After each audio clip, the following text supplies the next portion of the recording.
교갑제 TV 시청자 여러분 안녕하십니까? 2022년 4월 26일 오후 5시입니다. 더불어민주당은 국민의힘이 금수완박 중재안 재협상을 요구한 것에 대해서 공작정치라고 비판을 하고 기존 여야 합의안을 강행 처리하겠다고 선언을 했습니다. 박홍근 민주당 원내대표는 오늘 오후 국회에서 열린 의원총회에서 대통령 당선인이 여야 합의 사안을 비토한 것은 전례가 없는 일이다. 윤석열 당선인은 검찰공화국 목표에 있어 걸림돌이 되는 입법은 막겠다는 뜻을 노골적으로 내비친 셈이다. 제왕적 발상으로 이루어진 협치 파괴이자 명백한 국회 장악 시도다라고 했습니다. 적반하장입니다. 그러면서 오늘 법사위 심사 후에 내일 본회의에서 처리하겠다, 즉 본회의에서 통과시키겠다라고 협박을 했습니다. 자, 그런데 궁금한 것은 윤석열 당선인은 지금 뭘 하고 있느냐? 권성동 원내대표는 뭘 하고 있느냐입니다. 아직까지 국민의힘 쪽에서 이걸 어떻게 막겠다, 어떻게 대응하겠다는 이야기가 나오지 않고 있습니다. 의원총회에서 권성동 원내대표를 교체했다는 이야기도 나오지 않고 있습니다. 농성하겠다, 단식하겠다, 필리버스터 하겠다라는 이야기도 나오고 있지 않습니다. 그렇게 통과하면은 헌법 소원을 통해서 위헌성을 헌법재판소에서 반드시 가리겠다라는 사후 대책도 나오지 않고 있습니다. 현재 국민의힘 발 뉴스가 없습니다. 그 말은 국민의힘은 지금 놀고 있다는 겁니다. 윤석열 당선인은 숨었다는 겁니다. 권성동 국민의힘 원내대표는 사실상 지도력을 포기했다는 겁니다. 그러면 어제 최고위원회의를 열어가지고 재협상을 결정한 이준석 국민의힘 대표라도 국민들에게 지금 이렇게 돌아가고 있다라고 보고를 해야 될 텐데 그것도 없습니다. 윤석열, 이준석, 권성동, 이 집권 세력의 쓰리탑이죠. 이 사람들이 지금 국민들을 속이고 있습니다. 국민들의 열화 같은 반대 여론에 밀려가지고 재협상한다고 해놓고 재협상에 따른 조치가 없습니다. 이 정도면은 의심을 할 수밖에 없는데 윤석열 당선인에 대한 거의 팬클럽 수준의 지지를 보내온 조선일보 사설까지도 오늘 상당히 중대한 물음표를 하나 던졌습니다.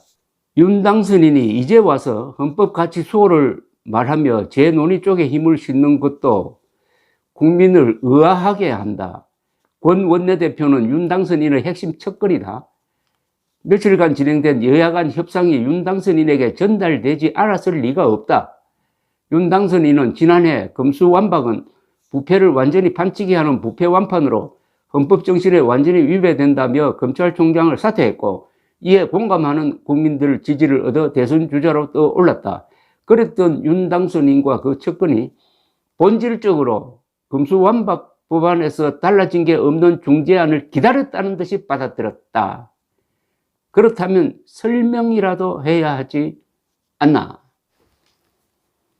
그렇다면 이제 윤석열 당선인은 5일째 사실상 실종 상태입니다. 배현진 대변인을 통해서 하나마나한 이야기를 하고 있습니다. 국민들에게 직접 보고를 하지 않습니다. 그렇게 국민들과 소통을 하겠다고 해놓고 기존 청와대가 소통에 장애가 된다 해가지고 그 좋은 청와대 시설까지 포기하고 국방부로 집무실을 옮긴다고 오로지 소통을 위해서 그렇게 무리를 한다는 사람이 소통이 절실하게 필요한, 국민들이 지금 윤석열의 설명과 윤석열의 대안 제시를 목차게 기다리고 있는데 5일 동안 숨어버렸습니다. 자, 이걸 어떻게 해석을 해야 되느냐? 결론적으로 말하면은 윤석열 당선인은 처음부터 금수완박 법안을 막을 의지가 없었다고 봐야 됩니다. 의지가 없었는데 있는 척 했다는 겁니다. 그런데 우리 국민들을 속였습니다. 어떻게 속였느냐? 하는 척 했습니다. 막는 척 했습니다. 그런데 말만 하고 행동을 하지 않았습니다. 지나놓고 보니까 처음부터 속이려고 작정한 것 같습니다. 정말 막을 생각이 있었으면은 지금 금수완박 법안을 반대하는 검사들, 변호사단체, 대법원, 수많은 법률단체, 전문가들, 학자들, 이런 사람들과 연대해서 투쟁해야 되는 것 아닙니까? 범국민대책위원회라도 하나 만들어야죠. 그리고 여의도나 광화문에서 시위라도 한 분은 해야 됐을 거 아닙니까? 단식, 농성 정도는 누군가는 했어야 되는 것 아닙니까? 이걸 하지 않았다. 그러니까 말로만, 입으로만 반대해 왔다. 윤석열 당선인은 처음부터 금수완박에 대해서 적극적으로 찬성을 했든지 아니면은 막을 수 없다라고 이미 포기했는데, 국민들을 앞에서는 싸우는 척 하다가 권성동 대표가 기다렸다는 듯이 중재안에 합의를 하니까 이제 잘 됐다, 마음 놓고 있다가 여론이 들끓으니까 마지못해 재협상하는 것처럼 또 두 번째로 국민을 속이고 있다는 겁니다. 국민을 완전히 개돼지로 취급하고 있다, 이렇게 보여집니다. 저는 지난 토요일 아침에 이 사태에 대해서 정리를 하나 해놓았습니다. 지금 읽어봐도 별로 틀린 것 같지가 않는데 그걸 제가 소개를 해드리겠습니다. 제가 보는 윤석열의 대국민 사기극 혹은 야반 도주극입니다. 지난 토요일에 썼던 조갑제닷컴에 올린 글입니다. 윤석열 검찰총장이 금수완박에 저항, 사퇴한 것에 감동한 국민들이 그를 대통령으로 뽑아주었는데 그는 어제 권성동을 시켜 금수완박을 수용, 사실상 검찰 해체에 동의했다. 이는 국민 배신을 넘어서 대국민 사기극이고 야반 도주극이다. 이런 배신의 목적은 문재명 세력을 살려놓으려고 검찰을 희생물로 바친 것이다. 반역과 부패를 단죄해야 할 의무를 진 자가 사적 목적으로 국가 구조와 헌정 질서를 문란시킨 것이다. 헌법 파괴적 입법 쿠데타에 동조한 것이다.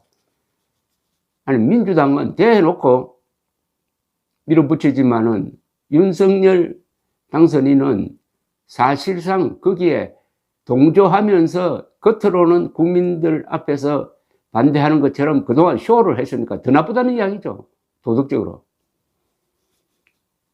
전 국민적 권기로 낡은 이념에 사로잡혀 끼리끼리 해먹는 부패 무능 운동권 세력을 정치적으로 역사적으로 정리할 수 있는 절호의 기회를 맞았는데 그들에게 백기투항하고 말았다. 윤석열과 권성동이 윤호중, 최강욱, 황운하에게 굴복한 셈이다. 인간 자존심의 문제다. 이명박이 광우병 난동에 기가 꺾여 5년간 끌려다녔던 일의 데자뷰이다. 윤석열, 한동훈을 믿고 응원했던 과반수 넘는 지지자들을 배신, 자신의 정치적 기반을 약화시키는 자해를 했다. 이게 악화되면 자폭이 될지 모른다. 반대 세력의 비판은 약이 되지만 지지 세력의 배신감은 독이다. 지은 죄를 덮으려는 세력과 지을 죄를 덮으려는 세력의 야합이다. 이들이 검사를 두려워하고 경찰을 만만하게 보는 이유가 있다. 검사는 권력에 저항하다가 그만두어도 변호사로 먹고 살 수 있지만 경찰은 그렇게 하면 굶어야 한다. 한동훈은 외롭게 되었다. 윤석열과 국민의힘 그리고 국민 지지를 믿고 민주당을 야반도주 세력으로 호기롭게 몰아붙였는데 이제 금수완박의 뒤치다꺼리를 해야 하게 되었다. 윤석열이 자신의 브랜드로 자랑하여 국민들이 외울 정도가 된 공정과 상식은 표를 얻기 위한 말장난으로 밝혀졌다. 취임도 하기 전에 신뢰성의 부도를 내고 말았다. 대통령의 가장 큰 무기가 말인데 그 말을 믿지 못하게 되면 지도력은 무너진다. 윤석열이 당선자로서 한 두 가지 큰 일은 청와대 해체와 검찰 해체이다. 전자는 역사, 후자는 법치 훼손이다. 역사와 전통을 존중하고 법치와 과학을 지켜가는 이들을 보수라 부르고 문명건설자라 부른다. 윤석열은 이것도 저것도 아닌 듯하다. 검찰, 대법원, 변협, 헌법학자들이 헌법 위반이라고 지적한 법안을 국민 의견을 무시하고 야합적으로 통과시키는 것은 국헌 문란이다. 야합을 폭동으로 해석할 수 있다면 내란죄를 구성한다. 윤석열의 앞날은 어둡다. 그가 국정 운영의 기준으로 삼겠다고 했던 헌법이라는 나침반을 스스로 고장내 버렸기 때문이다. 거듭 말씀드리지만은 민주당은 대놓고 밀어붙이고 그 욕을 정면으로 받고 있습니다. 그런데 윤석열은 사실상 민주당과 같은 금수완박을 추진했다고 봐야 됩니다. 그러면서 겉으로는 반대하는 척 하다가 중재안을 받아들이고 여기서 국민을 한번 속였습니다. 국민들이 화를 내니까 그 중재안을 재협상하는 것처럼 국민들에게 설명하고 실제로는 아무것도 안 하고 있습니다. 국민을 두 번 속였습니다. 그래서 대국민 사기극이라고 제가 규정하는 바입니다. 감사합니다.